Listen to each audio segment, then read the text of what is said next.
Hello from Washington, D.C. My name is Mara Sheldon, and I serve as the Deputy Executive Director of the Congressional Office for International Leadership. We are a support agency of the U.S. Congress and provide its only professional exchange program. We focus on professionals from civil society, parliaments, and the rule of law. We are very proud of our program for Ukraine. We have over 4,000 Ukrainian alumni that we're also very proud of. I'm honored to bring this message of congratulations to the Department of Translation Studies at Khmelnytsky National University. I served as a Peace Corps volunteer in Khmelnytsky in 2000 and 2001, and I had the privilege to teach in your department. My students were already advanced English speakers when I arrived.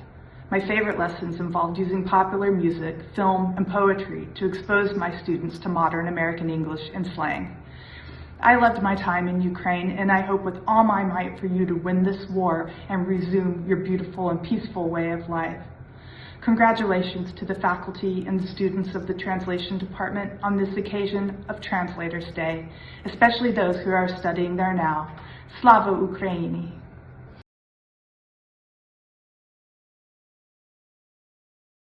Let me first say that it was probably the most profound experience I had ever had in my life. I moved abroad from my family, away from the country I was born in, to spend 2 years in Ukraine. And it was by far the best experience I've ever had in my life. It shapes what I do and how I think today.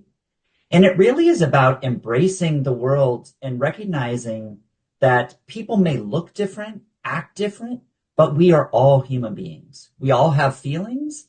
And it's really important across those international boundaries to figure out a way of communicating with each other that defies the barrier of countries and cultures, figuring out a way to speak with people, because we all recognize, I think that one of the first points I want to recognize is that human communication is 70% nonverbal. The verbal communication we do is only 30%. So much happens with our face, with our body.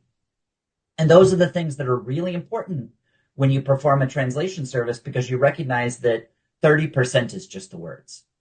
I learned a lot. I would say, if anything, I learned a lot more about myself, what to do, to never give up, because all of us in life will be put in situations where we're faced with lots of difficulties, and you have to learn not to give up. No matter what happens, you just try something different. And you analyze what went wrong. I think whether you're working as a translator or you're working in government public administration like I do currently, you will always face barriers, and you have to be able to constantly look for a way around it. Sometimes that's talking to other colleagues. I remember as a translation teacher asking my students, how did this lesson go? What did you think we could have done differently? So be humble, first of all. Ask for feedback. It's a really dangerous thing to ask for feedback, but it's so important in life, whether you're asking your colleagues, how could we have done this differently? So I think those are a couple keys that I would leave people with that have stuck with me today, and I still use in my work in public administration. One thing that I just mentioned is so important. First of all, it's be humble. Recognize that we don't need to know everything. Ask questions and be curious. When you ask those questions, be curious what the answer is and learn how to listen very carefully. In English, we have a word called active listening, which is how you listen and you use the same words that someone repeated to you to really show them that you heard. And if you didn't understand exactly, because we should recognize where you started, Vadim, which is in a cross-cultural environment, you may not understand every word. It's important to be humble and ask for clarification if you need it, to recognize it's okay to do that, to make sure you understand exactly what someone is trying to get across. I really want to wish everyone a terrific Translator Day, and I want to recognize all the work everyone does every single day, whether you're a student at the university, you're a teacher at the university that is inspiring the next generation of translators.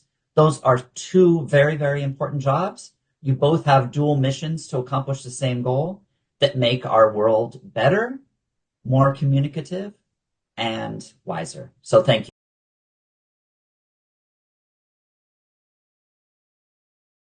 Hey, всім доброго дня! Greetings to all of the students, teachers, and staff in the Germanic Philology and Translation Studies Department at Khmelnytsky National University. I'm just thinking now it's been nearly 5 years since I've worked with the department, so many of the students may not know who I am. My name is Carl Tyler, and I am a returned Peace Corps volunteer who worked with the department between 2017 and 2019. I'm originally from the small town of Ada, Oklahoma, but now I currently live and work in Dallas, Texas. Since I've returned home, I've no longer been teaching in the classroom, but rather I work at universities where I work in student support services. Currently, I work as a program coordinator for intercultural programs, which is a department within the Division of Student Affairs at the University of Texas at Dallas. Our department promotes global engagement on campus, as well as assist our nearly 6,000 international students with integrating into U.S. academic and cultural life. I wanted to speak with you today because I wanted to congratulate you all and wish you a very happy International Translators Day. Speaking of this holiday, I just found out that it's celebrated on September 30th because this is the feast day of St. Jerome, who is the patron saint of translators. This means you all have been chosen and called to a very important vocation. I've witnessed firsthand from your own efforts how challenging the work of translation can be, but also how essential and rewarding it is. So I commend you on your choice to pursue your education and work in this field. Another thing I'd like to do today is to express my gratitude to all the students, teachers, and the university for making a home for me alongside you. You are my home away from home. And there's not a day that goes by that I don't think about you all and the impact that you've had on my life. Not just my career, but also my outlook and my own identity and how I see myself in the world around me. I miss you all very much. And even though I'm no longer working in the classroom, you have helped me to develop those intercultural skills I'm still using in my vocation today. Living and working in another culture helps us to not only be more open-minded about the world, but to also, and probably more importantly, be more objective about our own culture and more critical of our own culture. In my experience, working with you all has suited me well in the work I perform today. You all, as well as the entire nation of Ukraine, continue to inspire me today, pursuing your dreams and your education despite the hardships and obstacles in your way. I've got to say, it's humbling to witness.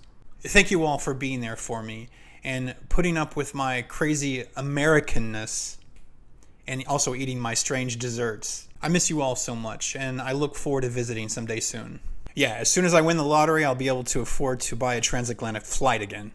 Okay, so while I'm here, I cannot miss the opportunity to shamelessly plug the project I've been working on. I've been building a TikTok that's centered around discovering new music, music trivia, as well as a little pop culture.